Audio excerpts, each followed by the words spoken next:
Pulso latino. Arriesgarlo todo.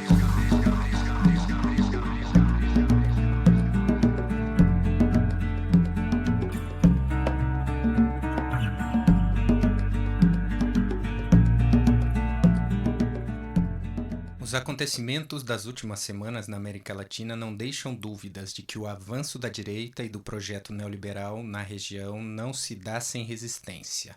Resistência que se expressa de diversas maneiras, pelas mobilizações indígenas no Equador, pelas massivas manifestações populares no Chile, ou nas urnas com a vitória do peronismo na Argentina, com uma nova vitória do movimento ao socialismo de Evo Morales na Bolívia e com a vitória em primeiro turno do candidato da Frente Ampla, Daniel Martinez, no Uruguai. Talvez seja cedo demais para afirmar que há uma grande onda antineoliberal em curso, até porque cada um destes países tem suas especificidades históricas e a cronologia das lutas segue ritmos e intensidades diferentes. Na Argentina, o não ao macrismo teve um caráter muito claro de negação do projeto neoliberal e de todas as suas consequências nefastas produzidas durante os últimos 4 anos de governo Macri. A vitória do peronismo com a eleição de Alberto Fernandes e Cristina Kirchner é inquestionável. Entretanto, ao contrário do que pensavam alguns, o macrismo não saiu destruído, não foi para a lata de lixo da história.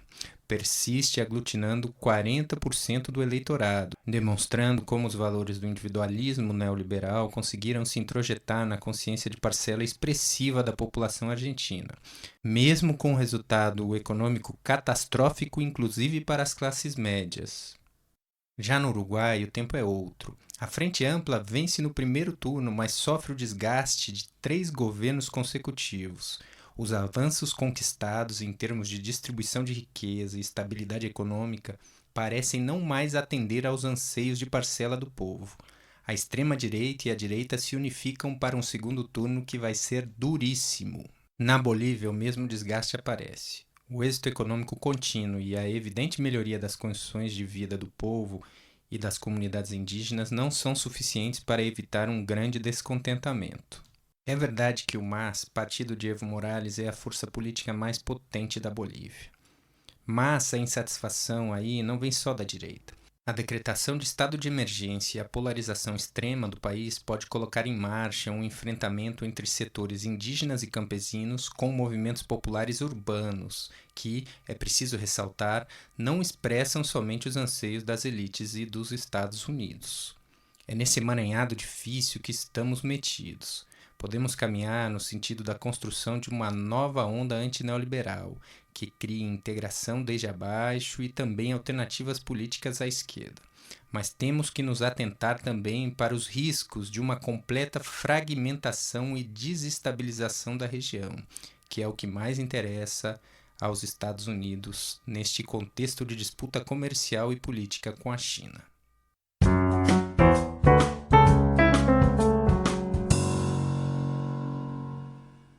Começa agora mais um episódio de Pulso Latino, podcast com mais portunhol de toda a podosfera.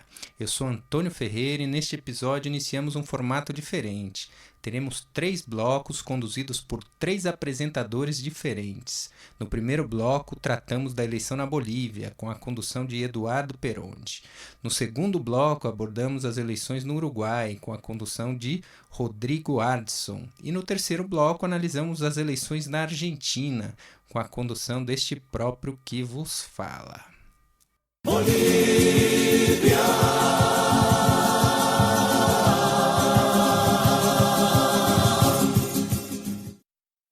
Está en proceso un golpe de Estado.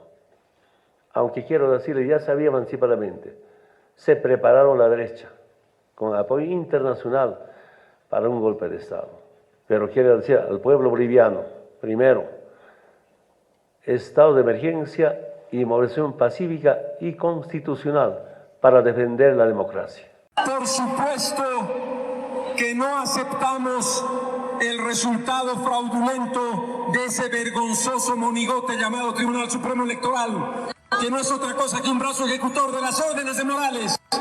No aceptamos ese resultado y no lo reconocemos.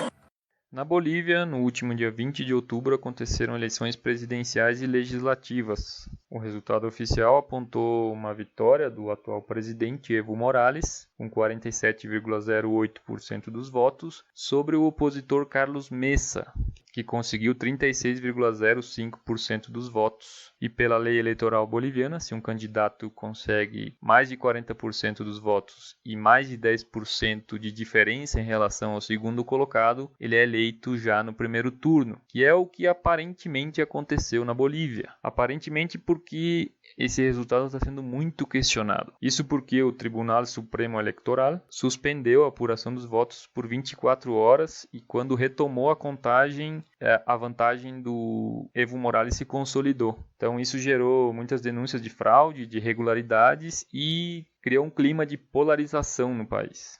Essa polarização ela se manifesta através de duas posições. Uma denuncia a existência de uma fraude eleitoral e a outra denuncia a existência de um golpe de Estado em marcha. A fraude eleitoral é denunciada pela direita, pelo Carlos Mesa, o candidato derrotado, além da Organização dos Estados Americanos e os grandes meios de comunicação. A denúncia de um golpe é o argumento do Evo Morales, dos seus apoiadores e parte do sindicalismo. Há também, como não poderia deixar de ser diferente numa polarização como essa, uma grande parte do eleitorado e da esquerda do país que sabe que pode ter ocorrido fraude na eleição, mas que também sabe que pode estar em marcha um golpe, assim como aconteceu em outros países da região, em período recente, patrocinado indiretamente pelos Estados Unidos, e que visa realinhar a Bolívia aos interesses do grande capital imperialista. Essa situação da Bolívia é muito difícil e complexa de avaliar nesse momento, e nós do Pulso Latino vamos estar atentos a esses desdobramentos e vamos voltar a esse tema assim que tivermos mais informações. Nesse momento que a gente vai apresentar um breve balanço dessas últimas semanas das eleições e nós contamos com a participação do Pavel López, que é um pesquisador boliviano, doutor em sociologia, e vai contextualizar esse cenário conflitivo, lembrando desde a origem do MAS, partido do Evo, passando pela ruptura do governo com os movimentos sociais, as contradições desse governo, até chegar ao referendo de 2016, em que os eleitores rejeitaram uma nova candidatura do Evo Morales, que acabou acontecendo, e as eleições da semana passada. E nós também contamos com a participação da professora da Universidade Federal da Bahia, Sue Yamamoto. Ela apresenta um panorama detalhado da eleição, a distribuição dos votos, que aparentemente opôs o campo e a cidade, além de comentar o teor dessas denúncias de fraude e as saídas possíveis dessa crise. Nós começamos então com a participação do Pavel López. Hola, un gran saludo a Pulso Latino, a todos los que escuchan el programa y este espacio. Bueno, lo que está sucediendo en Bolivia en estos días, luego del proceso electoral del domingo 20 de octubre pasado, sin duda es un momento, una situación de mucha convulsión social, de polarización sociopolítica, de reactivación de la acción colectiva y de reemergencia de una tensión de la población, de la ciudadanía, de la sociedad o sociedades que hay en Bolivia con el Estado, ¿no? Creo que tiene que ver y que desborda y va más allá de una polarización entre la oposición y el oficialismo.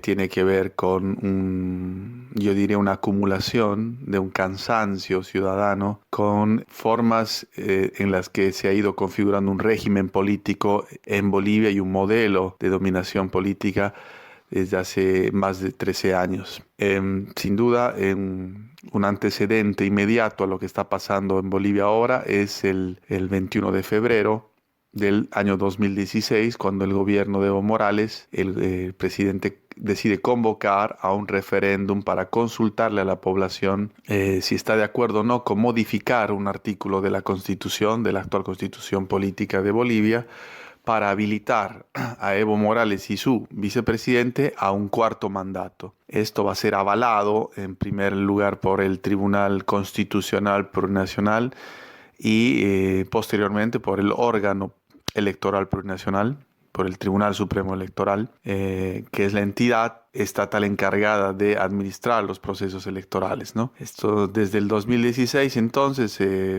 el tribunal como la entidad electoral va a ser muy cuestionada por parte de la opinión pública, de la ciudadanía, no solamente de los partidos de oposición. Creo que hay una idea generalizada en relación a la parcialidad, o por lo menos de dudar de la imparcialidad del órgano electoral en Bolivia, ¿no? El hecho entonces se va a llegar al domingo 20 de octubre, donde pese a todo este cuestionamiento, este fantasma, si se quiere, que recorría la atmósfera electoral en Bolivia de un posible fraude, porque es algo que existía antes de que se consume, va a encontrar en la población una respuesta muy democrática. La gente va a asistir a votar en un espíritu democrático, pacífico, y esto va a ocurrir hasta que se va a llegar al momento del final de la tarde, casi las 8 de la noche en Bolivia del domingo 20 de octubre, cuando el TREP, que es el conteo preliminar de los votos de los de escrutinio electoral, va a estar en un 83% y se va a repentina y sorpresivamente suspender por decisión del Tribunal Supremo Electoral.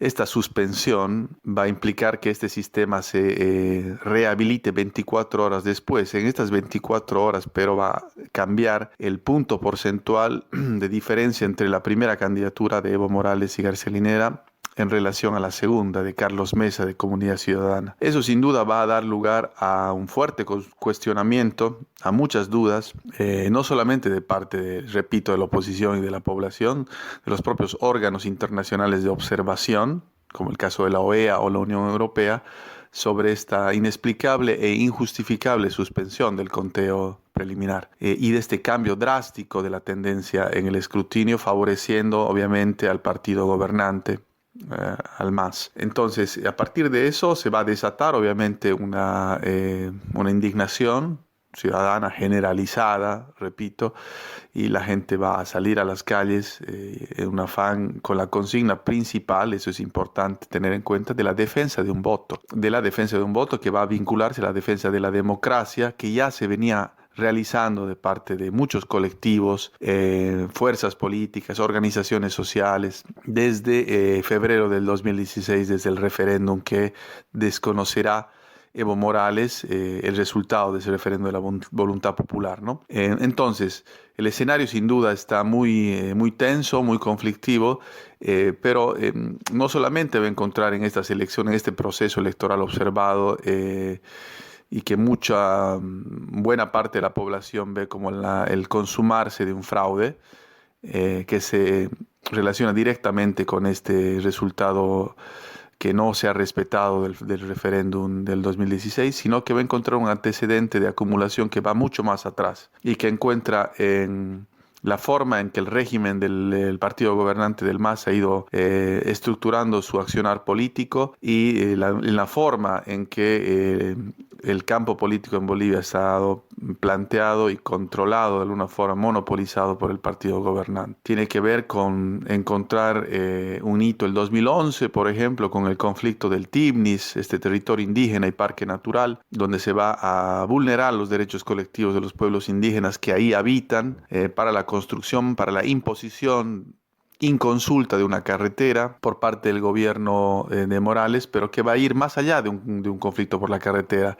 Va a dar cuenta de una imposición de un modelo de desarrollo, de una lógica territorial, de un proyecto económico y político de parte del gobierno que está en contradicción, por lo menos en fuerte tensión con lógicas territoriales de los pueblos indígenas y con el respeto de los derechos colectivos, ¿no?, de los pueblos, reconocidos en la Constitución, en las leyes nacionales y en normas internacionales. Entonces, tiene que ver con pensar además que desde el 2006, en el que comienza la gestión de Evo Morales, que es el resultado de este gobierno de un ciclo de movilización social que viene desde el 2000, un ciclo rebelde, protagonizado por movimientos sociales, populares y comunitarios, y que va a hacer posible que se elija Evo Morales como presidente el 2005, y desde entonces en adelante se genere una agenda que el gobierno debería responder o debía responder a una agenda popular,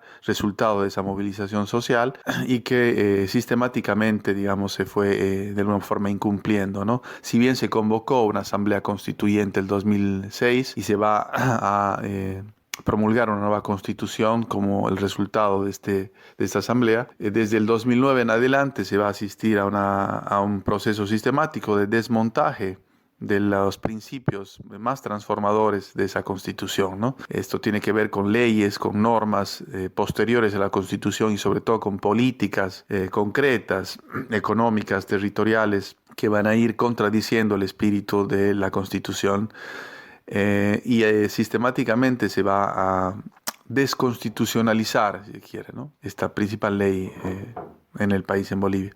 Entonces, de ahí en adelante, a pesar de que es un gobierno, el gobierno del MAS, sobre todo en su primera gestión, que va a implicar cambios muy profundos, digamos, sobre todo en un aspecto simbólico, que va a representar de alguna forma la inclusión política, sobre todo de sectores históricamente excluidos, subordinados, subalternizados, como los pueblos indígenas, el movimiento campesino, sobre todo. Yo creo que más este cambio se va a dar en un plano más simbólico y retórico que práctico y material. Es decir, los pueblos indígenas van a entrar en tensión con el gobierno de Evo Morales a partir del conflicto del Timnis, va a haber una ruptura del gobierno con el movimiento indígena y de lo que vamos a tener en adelante, desde el 2011 en adelante, es más bien una separación, una confrontación entre el Estado y el movimiento indígena. Se va a romper una alianza entre el movimiento campesino y el movimiento indígena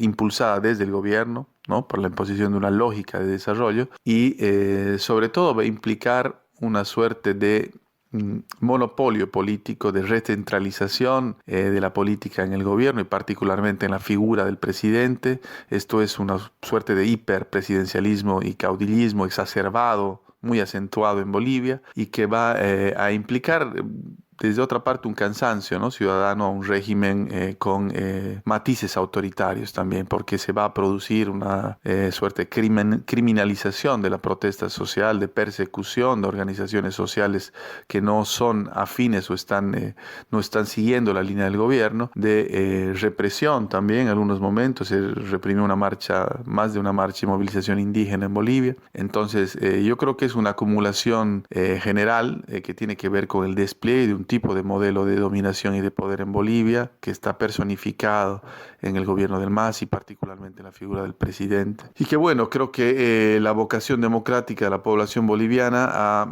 apostado a resolver o por lo menos a expresar ese cansancio por la vía democrática que es las urnas, ir a votar. Pero este nuevo hecho de los indicios de un gran fraude electoral, con las muchísimas irregularidades que se han estado denunciando, creo que, y esto sumado al desconocimiento de la voluntad popular del 21 de febrero de 2016, configura un escenario de mucha conflictividad y que creo que una posible salida democrática y pacífica a esta compleja situación pasa por la voluntad política fundamentalmente del gobierno, de aceptar que una posible segunda vuelta, un balotaje, puedan evitar un escenario de mayor caos, de mayor confrontación, de sangre y de luto a la población boliviana, ¿no? Eso tiene que ver con, además, una renovación democrática, una recuperación de la credibilidad de las instituciones democráticas, porque es importante mencionar que la separación de los órganos del Estado está muy cuestionada por un control casi absoluto de los poderes del Estado por parte del Ejecutivo y del Gobierno, ¿no? E agora, então, a gente vai ouvir a professora Sui Yamamoto falando sobre as denúncias de fraude na eleição do domingo passado. As denúncias de fraude, que são feitas a partir de alguns cálculos que a oposição tem feito, né, elas precisam ser investigadas, né? Acho que a denúncia mais séria até agora é a que foi levantada por um grupo de engenheiros de La Paz, que identifica modificações entre as atas que foram feitas no cômputo geral, né, que estão apresentadas no cômputo geral, e as atas que foram apresentadas no sistema TREP, né, que é o sistema de contagem rápida. né? Então, esse grupo de engenheiros, eles identificaram uma série de discrepâncias entre algumas atas que estão nesse cômputo geral, que foi o que contou para o resultado final, e as atas que haviam sido apresentadas anteriormente. Eles não apresentaram em termos de número, olha, a discrepância se dá nessa quantidade de votos e favoreceu o MAS, que é o partido do governo, nesse sentido. Isso ainda não foi apresentado, né? Mas pelo que eu acompanhei, parece uma denúncia séria que precisa ser investigada, né? Então não dá para falar que houve fraude, né? Só a partir da não transmissão de dados aí desse apagão na transmissão de dados de 23 horas, mas também não dá para dizer com certeza não houve fraude. Então isso precisa ser investigado, né? Com relação ao golpe de Estado em curso, que o Evo Morales diz que está ocorrendo,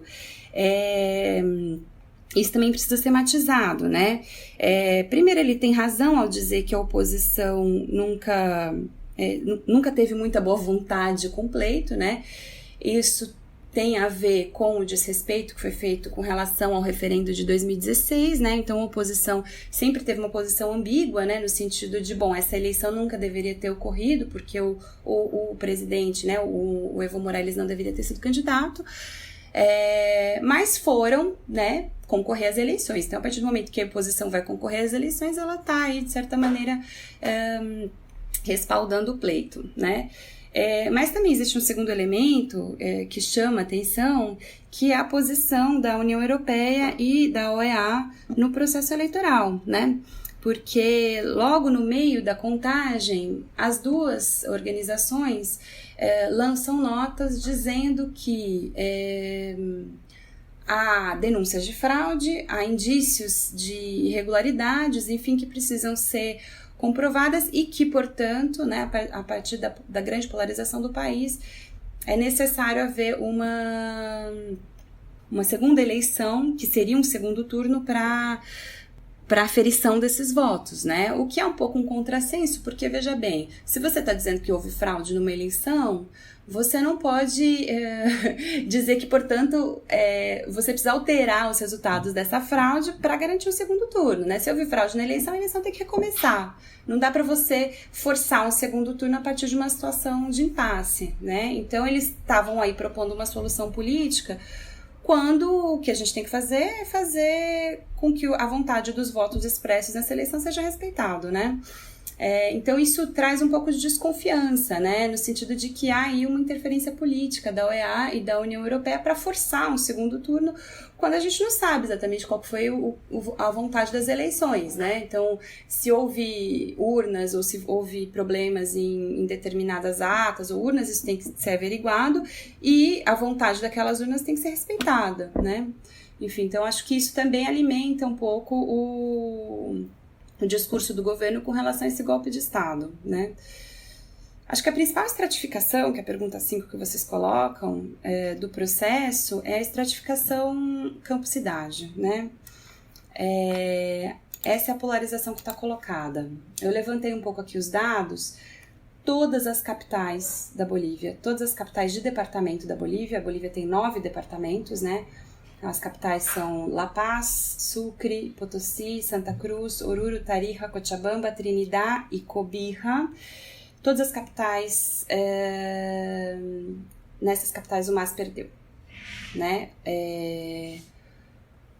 A agrupação do MESA ganhou em todas elas também, né? Então, La Paz, a CC obteve 49% dos votos, o MAS 39%, Sucre, 59 contra 26, Potosí, 64 contra 18, Santa Cruz, 55 contra 28, Oruro, 42 contra 39, foi a capital que teve voto mais perto, né? Cochabamba, 47 contra 42, enfim, todas as capitais o MAS perdeu, né? Então isso indica, para mim, né, uma forte tendência de um voto urbano que vem se afastando continuamente do MAS, e um voto rural que continua bastante fiel ao projeto do MAS, né?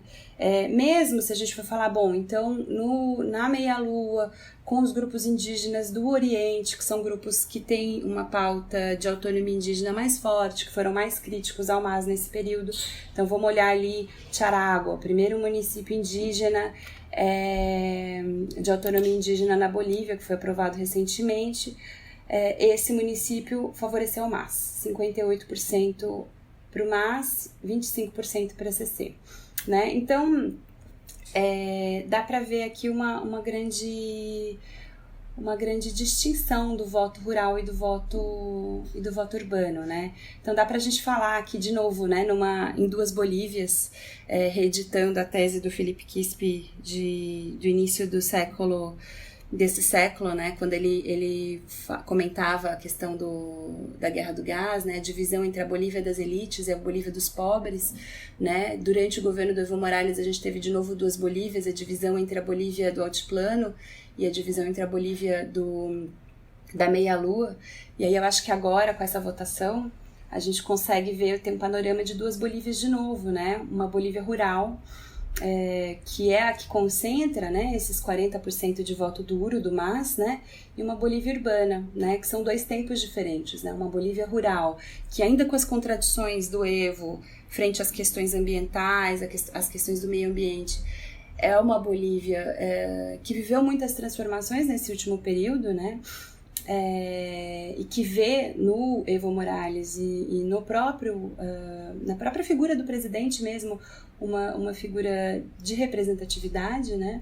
Uma figura de política que presta atenção e está atenta às questões do campo na Bolívia, né? E às demandas do campo, e uma figura e uma população urbana que tem ficado cada vez mais insatisfeita, né? Sobretudo com essa tendência centralizadora do poder, né? Com essa tendência de não abrir espaço para novas lideranças políticas, com o autoritarismo que se enxerga dentro do MAS, né? Então eu imagino, enfim, para mim essa é a principal tendência, né, dessa eleição, né? A principal polarização que tá colocada, né? E por ser uma polarização campo-cidade, sim, existe indícios de aumento de racismo contra indígenas, né? Então, um exemplo recente foi... o Evo Morales falou que as pessoas estavam saindo às ruas, né? Que jovens estavam saindo às ruas por platita ou por notita, né? Que seria por dinheiro ou pela nota, né? Que seus professores iam dar. Por ser um movimento estudantil, né, por ter muitos jovens do movimento estudantil, e aí você tem jovens que saíram às ruas, por exemplo, com cartaz dizendo nem por platita, nem por notita, no soy como tu padre, que pagou con una ovejita para que passes la escuelita. Né? Então aqui você tem jovens dizendo que os pais do Evo Morales pagaram como ovelha para ele passar na escola, né? Então uma provocação de fundo racista também, né? Que demonstra muito preconceito contra os indígenas e contra o mundo rural, né? Então a gente tem sim uma tendência de aumento do racismo nessas protestas, né? Nesses protestos sociais. Resultado das eleições legislativas. Bom, o MAS perde os 2/3, né? Que é uma votação importante no Congresso, que é um número importante para o Congresso aprovar as medidas do MAS, né? Então, sim, há impacto nisso, né?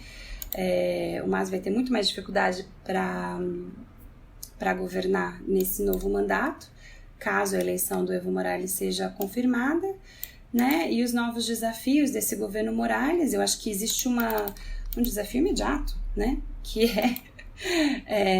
o que vai acontecer nas ruas da Bolívia agora, né? Então, nesse exato momento, a gente tem paralisações tanto do campo rural, né? Tanto da parte do campo que estão fazendo bloqueios indígenas e bloqueios camponeses para defender o governo do Evo Morales, e nas cidades há paralisações cívicas, né, para contestar o resultado eleitoral. Então a gente tem um país vivendo um impasse, né, e isso nas grandes cidades, né, então La Paz parando para que sejam refeitas as eleições, e o campo de La Paz parando para defender o governo Morales. A mesma coisa em Santa Cruz, a mesma coisa em Potosí, né, então os movimentos sociais e a sociedade boliviana agora está dividida. Eu acho que uma das saídas para o impasse político que se coloca é essa negociação mediada pela OEA, né, que está sendo feita agora em Washington, na qual representantes do governo estão negociando os termos da revisão das eleições, para que seja feita uma checagem dessas urnas, dessas atas que estão sendo denunciadas pela oposição, e para que seja feita então uma auditoria desse processo eleitoral, né, e que seja apontada aí uma solução para esse impasse que está sendo colocado, né? Então eu vejo essa negociação em Washington uma possibilidade de saída de impasse, né? De auditoria, e uma auditoria que então a oposição e o governo e o MAS, né? E o governo do Evo estejam de acordo em respeitar o resultado dessa auditoria, né? Então, para mim é uma das soluções de impasse, né? Enfim, eu acho que é um pouco esse processo, né?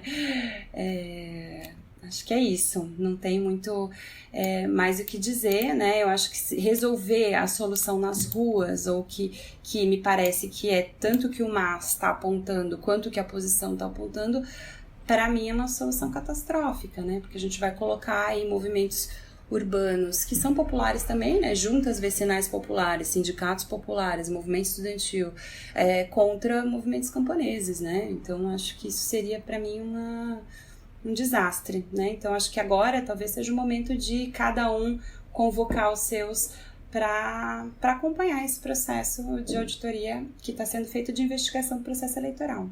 Uruguay no más, Uruguay no más.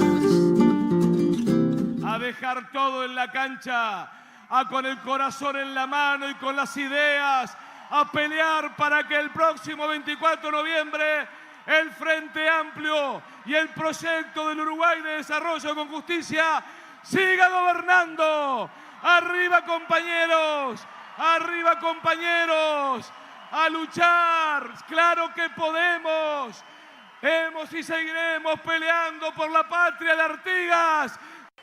El Uruguay hoy nos dio una clara señal que hay que interpretarla rápida y profundamente. De un lado queda una minoría aislada, que es la del Frente Amplio, en la Cámara de Senadores y en la Cámara de Diputados. Y del otro lado se abre una oportunidade. Hay tierra fértil para los acuerdos.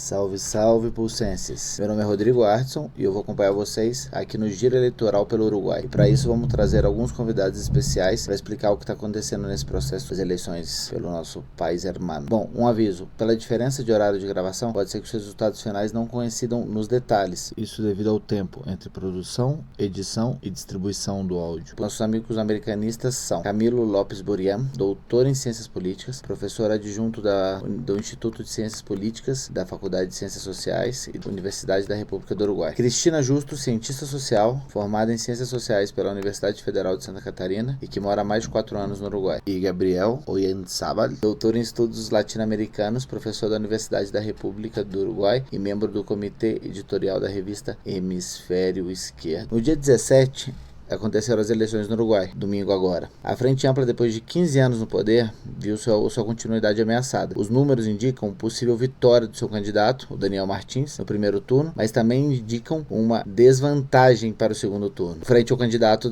do Partido Nacional, Lacalle Pou. 11 partidos se apresentaram no primeiro turno. Diferentemente do que disseram as pesquisas, a Frente Ampla não chegou aos 40% de votos, e que se complicou um pouco para o segundo turno. Lacalle Pou oficialmente já recebeu o apoio de 2 partidos, do Partido Colorado e do Partido de la Gente. A gente tem um cenário bastante complicado no Uruguai. Esse segundo turno entre o oficialismo e essa coalizão de direita pode complicar bastante os interesses da Frente Ampla, uma vez que, somado os votos dessa coalizão, se considera que existem entre 50% e 55% dos votos de apoiadores do Lacalle Pou e do Partido Nacional. Diego nos comenta o que estava em jogo na disputa eleitoral uruguaia. É importante lembrar que o Uruguai tem 2 instâncias eleitorais, Cada 5 anos se elige entre outubro e novembro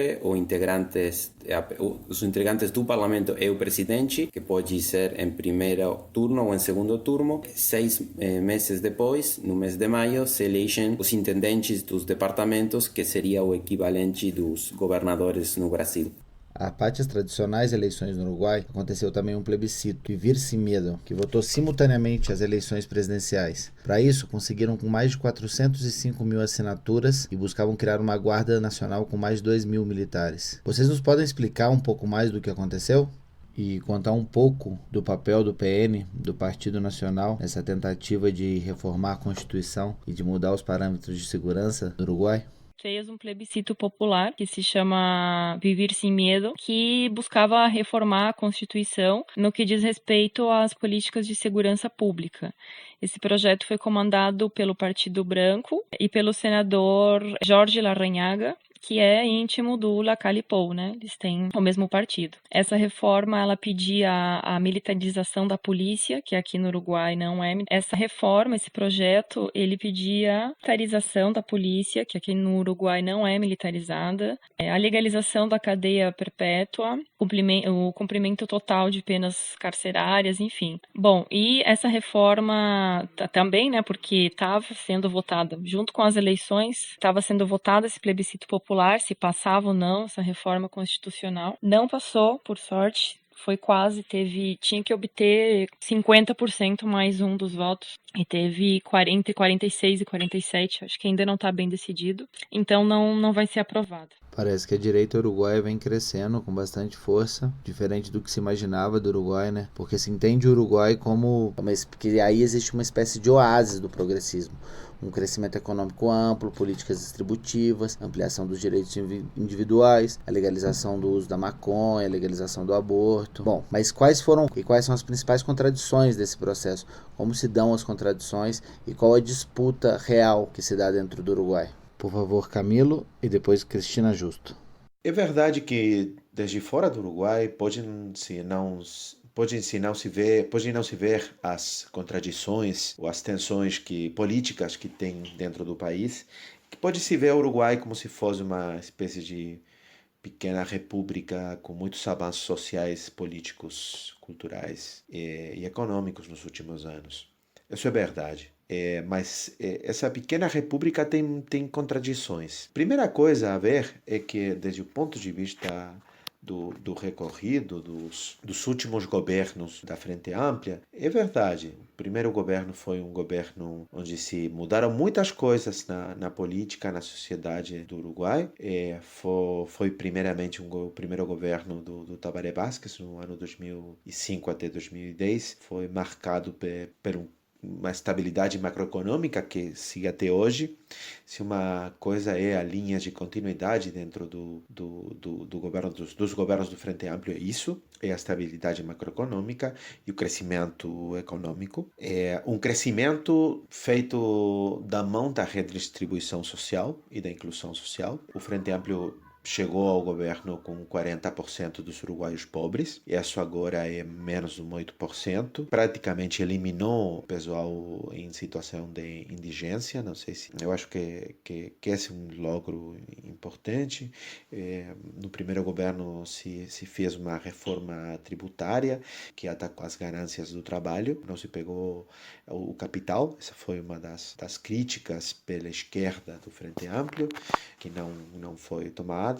Mas foi uma reforma tributária que logrou pegar dinheiro para fazer a redistribuição. Se construiu o Ministério de Desenvolvimento Social, se tirou muito pessoal da pobreza, se construíram rotas de saída para o pessoal, se construiu dignidade para a população mais pobre, se universalizou a cobertura de saúde através dos trabalhadores. O trabalhador tem direito à saúde, e a saúde extensiva para toda a sua família, uma saúde de qualidade, mas com o aumento da cobertura, com quase a universalização, isso levou a problemas na qualidade, no tempo de espera para ser atendido por um especialista. Isso é um dos deves, mas a cobertura foi uma coisa muito importante. Em termos de educação sigue sendo um assunto muito complicado dentro da política uruguaia, mas a educação teve a implantação do Plano Ceibal, foi One Laptop per Child, feito aqui no Uruguai, onde todas as crianças de escola, nos primeiros anos da formação primária, têm direito a ter uma computadora com acesso à internet livre para eles, uma forma de conectar também a sua família. Isso é um ponto de democratização muito importante. Também é importante dizer, eu sou professor universitário e estamos vendo uma verdadeira transição na universidade pública no Uruguai. Os 50% dos estudantes, mais dos 50% dos estudantes, são os primeiros na sua família de chegar para a universidade. Cristina Justo. É uma espécie de oásis mesmo, né? Com todas as leis que se criaram, principalmente de direitos individuais, como a legalização do aborto, a legalização da cannabis, a lei trans, que foi aprovada no ano passado, leis que facilitam, por exemplo, troca do nome de pessoas trans, cotas, inclusive, concursos públicos, enfim. A lei do matrimônio igualitário foi criada também pela Frente Ampla, né? Que é o partido que está atualmente no poder. 8 horas de trabalho máximo para o trabalhador rural e empregadas domésticas, que antes não tinha também, reconhecendo esses direitos trabalhistas, mas obviamente tem muitas contradições também, como qualquer partido de centro-esquerda, né, que a gente vê também bastante na América Latina. A gente pode citar algumas aqui, por exemplo, a lei da água, né, foi um projeto de lei que saiu ano passado, de basicamente privatização da água aqui no Uruguai. Até foi feito um plebiscito popular para anular essa lei, que tinha que chegar a 40 mil firmas, mas não chegou. Tem também o problema da distribuição de riqueza. Apesar da distribuição de riqueza aqui bastante bem feita, não existe, por exemplo, uma lei de reforma agrária. A distribuição de terra, que ainda é um problema. Não existe um movimento social forte nesse lado, como a gente tem o MST, por exemplo, no Brasil. Alguns desses trabalhadores, apesar de ter sido aprovadas 8 horas de trabalho como máximo, têm péssimas condições de trabalho aqui no interior do Uruguai, que é um país bastante agrário. Tem um custo de vida elevado. O país, apesar de que tem o salário mínimo mais alto da América Latina, às vezes não chega para cobrir necessidades básicas, porque as coisas são caras, principalmente na capital, mas fazendo um parâmetro geral, assim, esses anos de Frente Ampla, né, que era o governo que está até agora, que ainda não saiu, é bastante positivo, falando de políticas progressistas. Perfeito. Depois de construir esse pequeno panorama, seria importante saber como se constrói a Frente Ampla, quais são as forças políticas que estão por trás da Frente Ampla. Quem é, por exemplo, Daniel Martínez, como ele se situa entre essas diversas correntes que compõem sua força política? O engenheiro Daniel Martínez, que estuvo no primeiro governo do Frente Amplio na presidência da petrolera estatal, ANCAP, que é como a Petrobras do Uruguai. Luego estuvo en el Ministerio de Industria, fue senador y en los últimos 5 años fue intendente de Montevideo, la capital. Este candidato expresa claramente el centro de la coalición que expresa electoralmente el Frente Amplio. Y la oposición fue a elecciones con los resultados de ontem con 3 grandes partidos políticos. Un Partido Nacional, que es un partido ligado principalmente aos sectores do interior do país e aos empresários rurais, que foi com o candidato Luis Alberto Lacalle Pou, filho do presidente Luis Alberto Lacalle, que foi primeiro mandatário no período 90-94, em pleno auge do neoliberalismo na região e das reformas privatizadoras. Luego, o Partido Colorado, que foi o principal partido político do país nos últimos 200 anos, na maioria do tempo no governo. Un partido que expresa una línea, que expresó históricamente una línea más reformista y otra más de derecha, y que actualmente fue con un candidato que es estrictamente un Chicago Boy. Fue formado, es doctor en economía, pela Universidade de Chicago. Seu nome é Ernesto Talvi e expressa os interesses, eu acho, do capital transnacional com uma agenda de reformas ligada ao fomento da livre empresa e à desregulação da economia com o retiro do Estado de diversas áreas da regulação do funcionamento da vida. E a terceira opção foi um partido muito novíssimo, que tem só 6 meses, e que é encabeçado por o ex-comandante em chefe do Exército, Guido Manini Ríos, que vendría a ser, con las particularidades de Uruguay, algo assim como o Bolsonaro uruguaio. Ele inclusive foi a reunir-se com o vice-presidente Mourão de Brasil.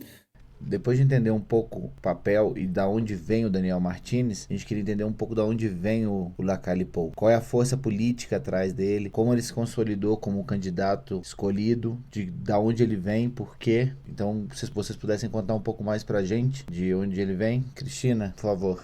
Filho do Luiz Lacalle, que foi presidente no Uruguai entre os anos 1990 e 1995. Ele também foi o candidato agora atual, né? Foi senador várias vezes, teve várias vezes no segundo turno também, nas eleições passadas, contra o Tabaré Vázquez, inclusive. Ele pertence ao Partido Branco, que é um partido de direita, que teve abertamente contra essas leis, lei do trabalhador rural, a lei do aborto, todas essas leis mais progressistas, o partido do Lacalle Pou é contra. Ele é comparado, inclusive, com o Maurício Macri em si, né? Como se fosse o Maurício Macri uruguaio, pela sua política liberal.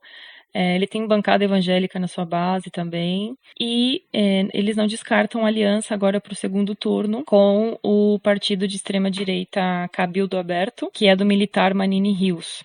Aproveitamos essa deixa para falar um pouco mais sobre a figura do general Manini Rios, da formação do partido Cabildo Aberto, e a quem representa esse personagem, como é a conexão dele com a Frente Ampla, como ele e seu partido podem definir essas eleições, afinal. Vocês podem falar um pouquinho mais sobre?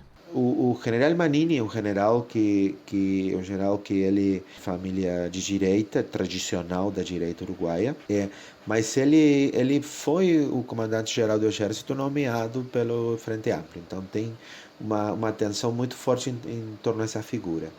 Ele está levantando um eleitorado muito corrido à direita, com algumas notas um pouco xenófobas, um pouco com esse discurso de voltar para os valores tradicionais e com uma força de colocação da política dentro da ordem e da autoridade. De algum jeito é o candidato uruguaio que mais se assemelha ao Bolsonaro, e ele tem um lugar muito forte agora na política uruguaia, vai ser chave na coalição do Partido Nacional, partido de centro-direita com uma agenda conservadora, junto a um Partido Colorado com um tinte neoliberal e tecnocrático muito forte, e essa direita de origem militar, conservadora, eu diria até de extrema-direita no caso uruguaio. Devido à realocação de força, parece que no segundo turno a Frente Ampla tem menos chance de ganhar. A grande chance era conseguir ganhar no primeiro turno. Como que vocês entendem o cenário para esse segundo turno? Gabriel, você podia trazer um pouquinho mais esses dados para a gente? Como está essa configuração?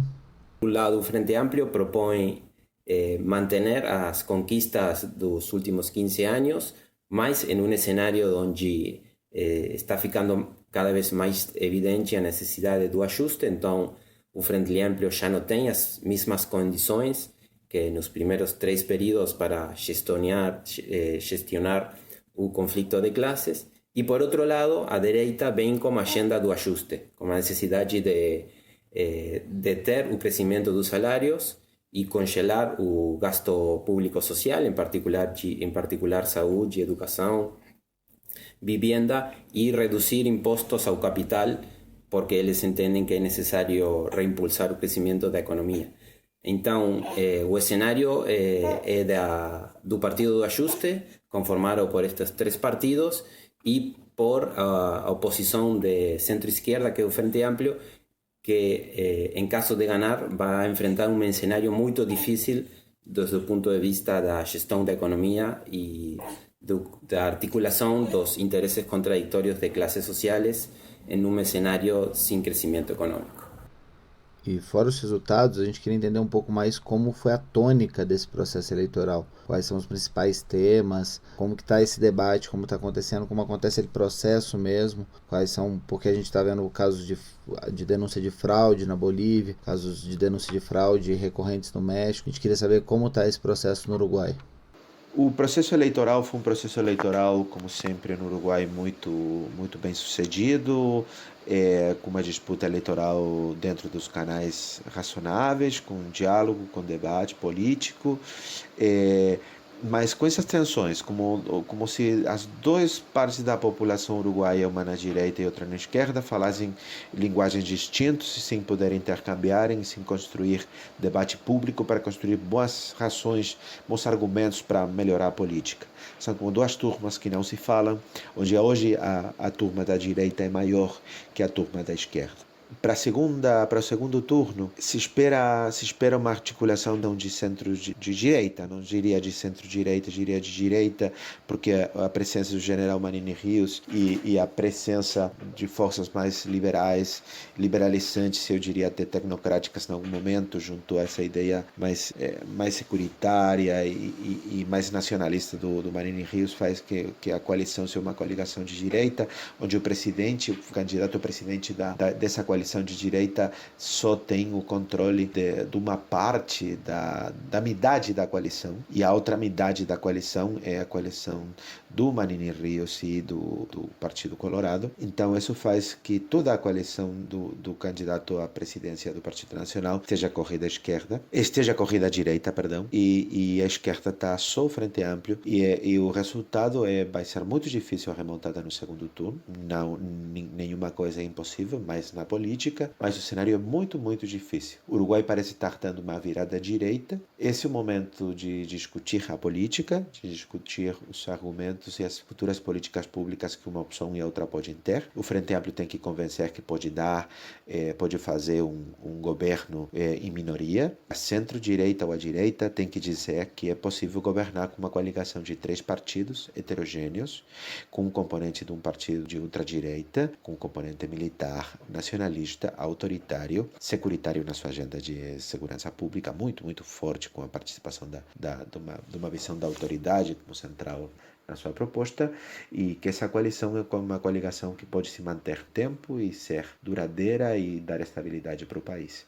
Então, a dúvida que fica, nessas eleições, agora para o segundo turno, que vai ser em novembro, é se essa aliança realmente se dá e qual é a força que ela vai ter para decidir essas eleições aqui no Uruguai. A gente espera que não tanto, porque realmente o Uruguai é um oásis no meio de tanta extrema-direita que a gente está vendo pela América Latina.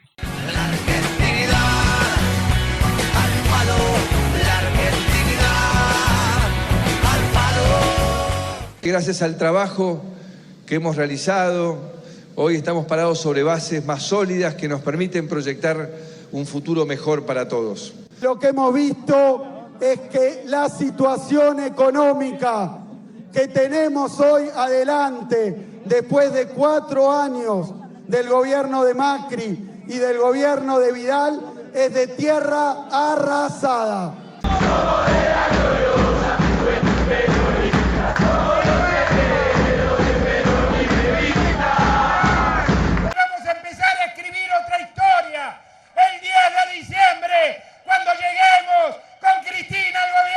Já em terras argentinas, a jornalista Úrsula Asta nos conta um pouco como foram as eleições deste último domingo, 27 de outubro de 2019. Alberto Fernández e Cristina Kirchner venceram as eleições presidenciais na Argentina no último domingo, 27 de outubro. Depois de 4 anos de macrismo, que duplicou os índices de pobreza e da dívida, o peronismo governará o país a partir do próximo dia 10 de dezembro. Desta forma, encerra-se uma etapa neoliberal que começou no final de 2015 com Maurício Macri, que gerou o fechamento de mais de 10.000 empresas só no último ano. O índice de pobreza hoje é de aproximadamente 35%, segundo cifras oficiais, e uma de cada duas crianças hoje são pobres no país. Da mesma maneira que as mulheres são também as mais afetadas.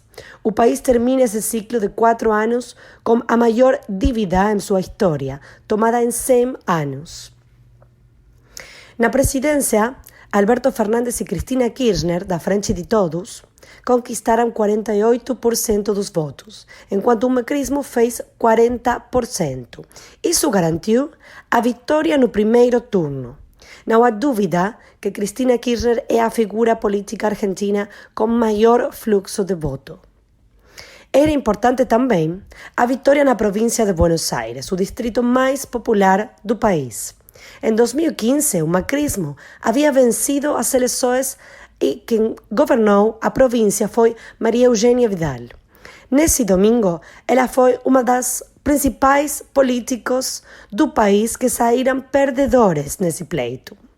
Axel Kicillof e Verônica Magario, da Frente de Todos, obtiveram 52% dos votos na província de Buenos Aires, enquanto a macrista Maria Eugênia Vidal teve 38% em um dos distritos mais castigados pela pobreza. Axel Kicillof, ministro da Economia no governo de Cristina Kirchner, em seu discurso falou sobre a situação econômica e quanto tem que trabalhar para melhorar a situação terrível dos bonaerenses. Da mesma maneira, Cristina falou da situação econômica, mas também lembrou Néstor Kirchner, seu companheiro da vida e quem também foi presidente da Argentina, já que no mesmo dia completou 9 anos da morte do líder político. Seu discurso também se referiu a Evo Morales, consagrado como presidente da República Irmã da Bolívia, pela 4ª vez. Ainda sobre a América Latina, Alberto Fernandes pediu a liberdade de Lula. Falou em uma data que coincidia com o aniversário do líder brasileiro. O povo argentino festejou esta vitória nas ruas. Vitória que termina com 4 anos de neoliberalismo na Argentina.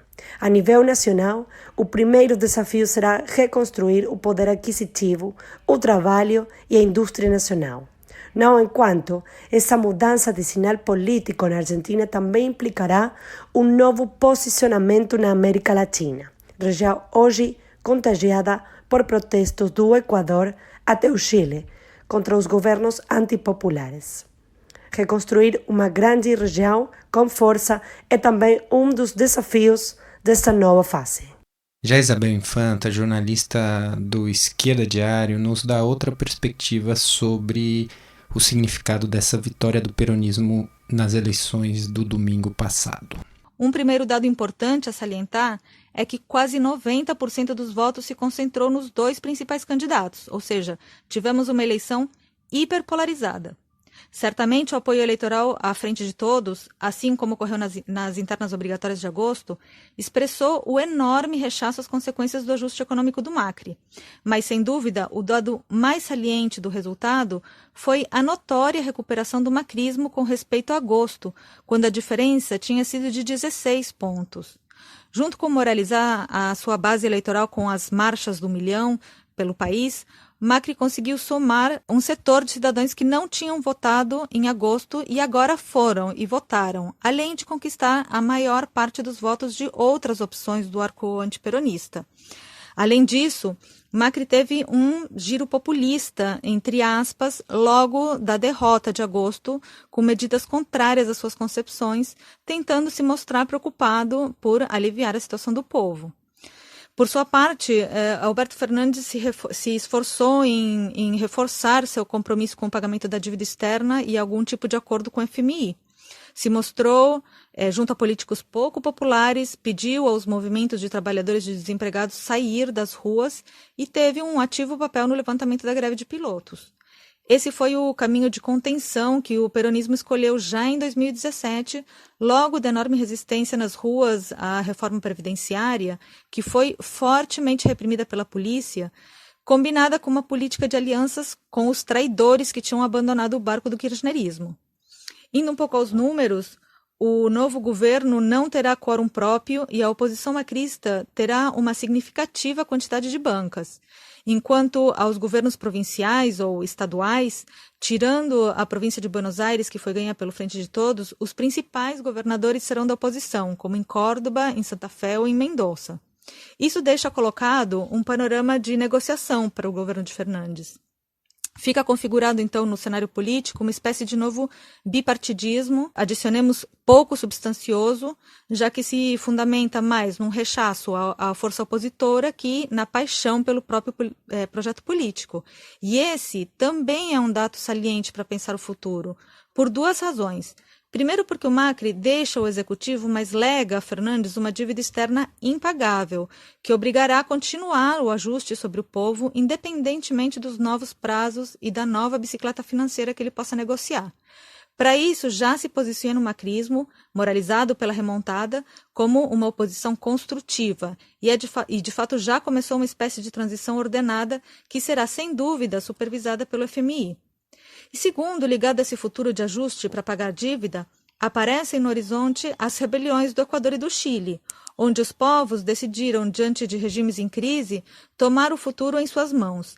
Esse é o espelho no qual o povo argentino se olha hoje, logo de anos de passividade que permitiram o avanço dos planos neoliberais.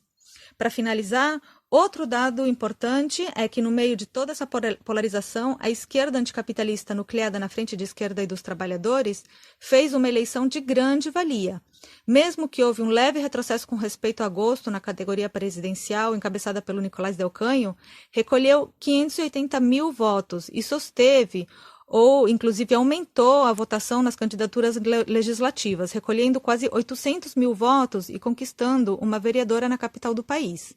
Esses resultados confirmam o apoio político significativo a uma alternativa claramente anticapitalista, cujas candidaturas expressaram o rechaço ao pagamento da dívida externa para dirigir recursos imediatos às necessidades do povo, a luta contra a precarização do trabalho, o direito ao aborto, a denúncia ao fracking, ao uso de agrotóxicos, a legalização da cannabis, ou seja, que salientaram a agenda dos jovens, das mulheres e dos trabalhadores. E elas pegam uma importância especial agora, como se mostra nas rebeliões que se multiplicam hoje pela América Latina, o futuro promete se dirimir também nas ruas. Apesar das leituras distintas que esquerda e peronismo fazem do momento político, em uma coisa há consenso: o caráter destrutivo sobre os mais diversos aspectos destes 4 anos de gestão de Macri. A austeridade econômica andou de mãos dadas com uma tentativa de desconstruir as políticas de direitos humanos, pautadas na ideia de verdade, memória e justiça.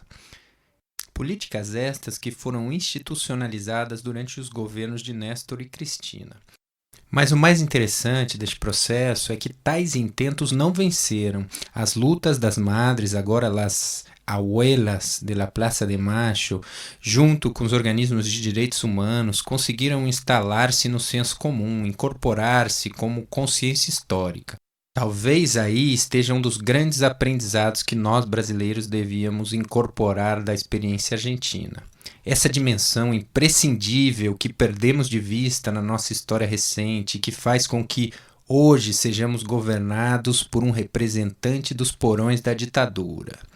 Para entender um pouco melhor de tudo isso, conversamos com Julieta Sou, psicóloga, trabalhadora da Secretaria de Direitos Humanos da Nação Argentina e ex-membra da agrupação Hijos, uma agrupação de filhos de desaparecidos. Con el triunfo de Mauricio Macri en las elecciones presidenciales de 2015, se vivió, en términos generales, un proceso de retroceso en todas las áreas del Estado dedicadas a la protección y promoción de derechos, también en derechos humanos. De una forma general, los trabajadores y las trabajadoras de derechos humanos nos vimos afectados por los recortes presupuestarios, por el ajuste, por el desfinanciamiento, la subejecución del presupuesto, o sea, una serie de medidas que impactaban en el trabajo y en el sostenimiento de estas políticas cotidianamente. Pero a nivel particular, y más interesante para pensar con respecto a este gobierno y su relación con los derechos humanos, lo podemos encontrar ya a un día del triunfo electoral todavía no había asumido el gobierno de Mauricio Macri, y ya el diario La Nación, un diario muy importante de Argentina y que representa a sectores que estuvieron vinculados con la dictadura, bueno, editorializaron ese primer día lo que serían sus demandas en tema de derechos humanos para el nuevo gobierno. Esta editorial del 23 de noviembre de 2015 se llamó No más venganza. ¿Y qué planteaba? Esta editorial acusaba al gobierno kirchnerista de utilizar el aparato de propaganda del Estado para imponer una versión sesgada de la memoria histórica, en clara sintonía con la teoría de los dos demonios. Y exigía que el Estado resolviera la situación de los militares presos por crímenes de lesa humanidad, otorgándoles ya sea la libertad o la prisión domiciliaria. Aquí está expresada lo que después va a ser la línea política del gobierno de Cambiemos.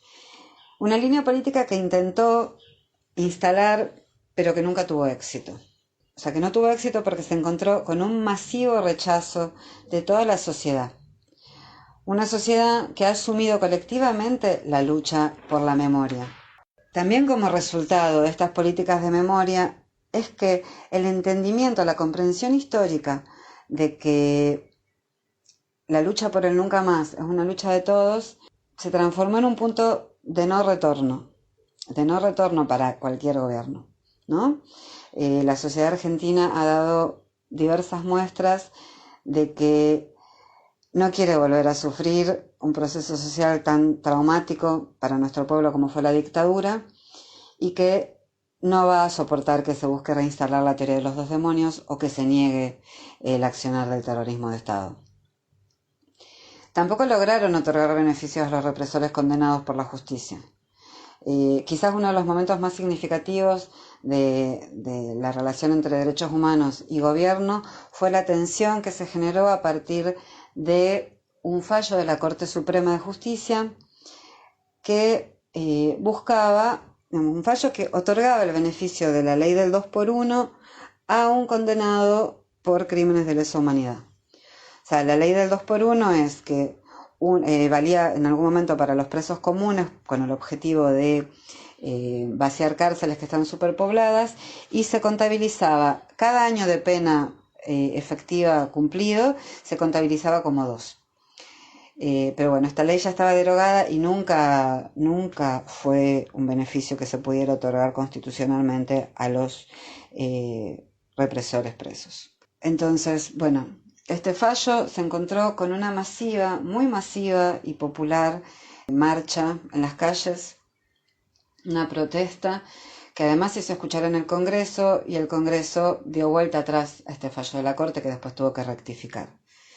Entonces, me parece que lo más interesante de cuando uno piensa en estos 4 años de gobierno de Cambiemos es que se pusieron a prueba un par de ideas con respecto a la relación, a esta relación que siempre fue tensa o que siempre fue conflictiva o pensada de forma conflictiva entre Estado y organismos de derechos humanos, ¿no? Si era lo ideal que el Estado interviniera, o sea, que el Estado tomara o no estas banderas políticas. Y bueno, hoy después de estos 4 años podemos decir que si bien no hace falta ya, digamos, por el grado de consolidación que tienen estas políticas y por el grado de consenso social que hay con respecto a estas políticas, si bien no hace falta un gobierno afín, ¿no?, a estas ideas para que estas políticas se sostengan, también es cierto que sin la intervención del Estado hubiera sido muy difícil hacer de estos reclamos algo masivo. Por eso, el rechazo a las ideas negacionistas del gobierno de Cambiemos, el rechazo masivo a las ideas negacionistas del gobierno de Cambiemos y a su réplica en los medios de comunicación, es una muestra, ¿no?, como decía antes, de ese punto de no retorno y ese punto de consenso. Podemos tener muchas diferencias con respecto a la valoración política de la lucha armada, por ejemplo. Podemos tener diferencias con respecto a los métodos utilizados en ese proceso de transformación social que significó la década del 60 y la década del 70, pero en lo que no hay diferencias, por lo menos en la mayoría de la población es que lo que sucedió fue una dictadura, que la persecución de las organizaciones armadas y el aniquilamiento de las organizaciones armadas por las vías del terrorismo de Estado es inaceptable y tiene que ser juzgado. Bueno, yo creo que hoy podemos decir que en ese sentido, en este triunfo, digamos, en esta derrota del gobierno de Cambiemos en las últimas elecciones pasadas, hay algo de ese rechazo a la política de derechos humanos de Macri. Creo que no es lo mismo vivir en un país donde se busca sancionar los crímenes que vivir en un país donde no se busca sancionar los crímenes, ¿no? Donde se busca consagrar o sellar ese pacto de impunidad. Y creo que con el voto del domingo, muchas personas, entre las que me incluyo, creo que sí, que elegimos vivir en un país con justicia, vivir en un país donde el horizonte sea de la ampliación de derechos y no el ajuste. Outra dimensão dos direitos humanos que foi ameaçada durante o governo de Maurício Macri foi o direito à migração, por meio de um decreto nacional de urgência, o equivalente ao que no Brasil conhecemos como medida provisória. O governo modificou a moderna lei de migrações, criando mecanismos express de detenção e deportação de estrangeiros. Para conversar um pouco mais sobre isso, falamos com Paulo Pereira, jornalista e ativista do coletivo Passarinho, que conta um pouco sobre a política migratória de Macri e a experiência de organização dos migrantes nesse processo eleitoral, junto à chapa peronista da Frente de Todos. E o uso político disso também foi inegável. Assim como o Bolsonaro fez o uso político disso para atacar a Venezuela, atacar Cuba e outros países, aqui na Argentina não foi diferente. Durante o governo Macri, existe uma criminalização da comunidade imigrante muito forte. Nós tivemos um caso da peruana Vanessa Gomes, que foi expulsa do país depois de 25 anos morando aqui na Argentina, com filhos argentinos, ou seja, ela foi expulsa do país por 6 meses, com condições questionadas na Corte Interamericana de Direitos Humanos, com uma série de recursos aí para dizer que o governo Macri estava fazendo era um processo ilegal de expulsão. Esse debate foi pautado nacionalmente quando Macri escolhe o seu vice-presidente, Ángel Miguel Pichetto, que é um conservador e que saiu a fazer declarações nesse sentido, né? Declarações racistas, xenofóbicas, e isso acirrou um pouco o debate também. Os migrantes vêm de muito tempo se organizando. A própria legislação referência a que o kirchnerismo aprovou nos governos Cristina, essa legislação que é pioneira, ela é fruto de um trabalho também de distintas comissões, seja o fórum referente, né, o fórum de refugiados, imigrantes, seja o bloco de trabalhadores migrantes, que são movimentos sociais aqui muito fortes e com inserção na política partidária também. Quando o macrismo não só busca esse imigrante como um bode expiatório para as desculpas das crises econômicas, já que o macrismo não queria falar de números, né? Ele queria buscar culpados por esses números. Então ele usa de forma muito clara como bode expiatório a migração, com esses discursos de ódio, né? De que o migrante vem usar a saúde pública, de que ele vem usar a educação pública, de que ele superlota os serviços públicos e não traz nenhuma contrapartida nesse sentido. Claro, isso sempre com foco só em determinados tipos de migração. As que mais sofreram, no caso, justamente são das comunidades vulneradas, né? Sejam bolivianos, paraguaios, os próprios senegaleses, que além da questão da xenofobia, tem um racismo aí atravessado muito forte. Esse processo, somado com a crise econômica muito forte na Argentina, que afeta diretamente a migração estrangeira, que afeta na questão do trabalho, da mão de obra e do subemprego também, para determinadas comunidades migrantes, a necessidade de se organizar frente a isso e de exigir uma resposta do Estado também impulsiona com que essas perguntas e essas indagações sejam levadas para as campanhas. Agora, se o governo Maurício Macri se comportou nesse formato violento com as comunidades migrantes estrangeiras, claramente o diálogo estava aí já desde o começo cerceado.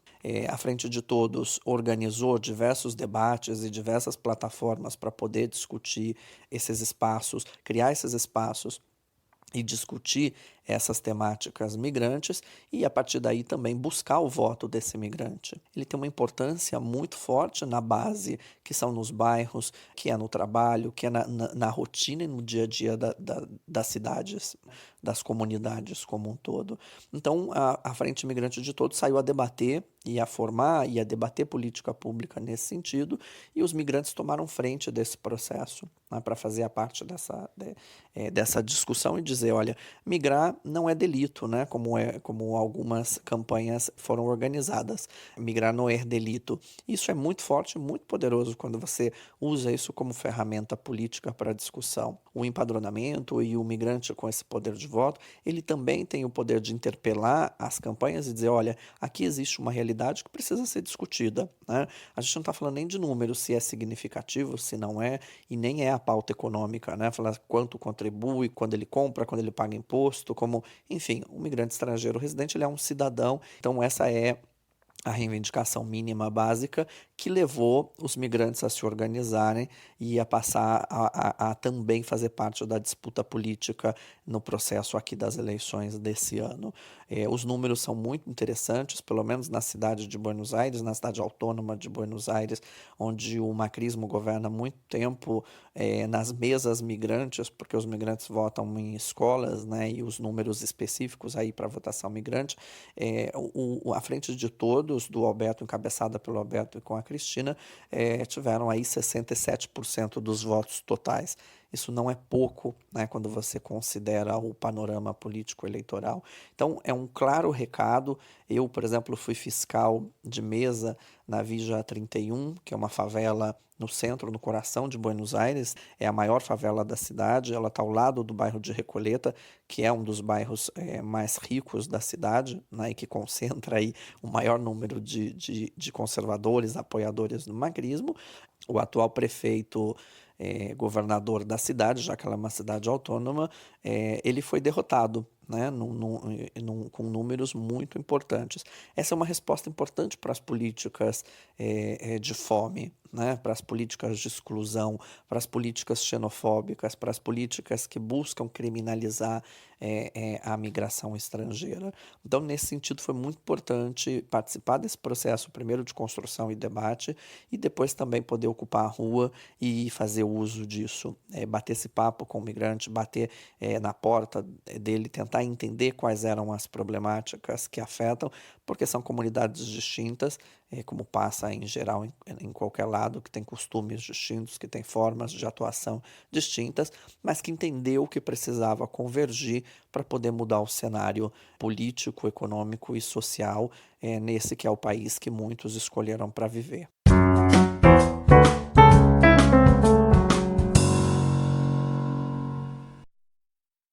Obrigado a todos que colaboraram com este episódio. Sigam a gente no Twitter e no Instagram, curtam a nossa página no Facebook, mandem um e-mail para a gente. Saudações latinas e até o próximo episódio.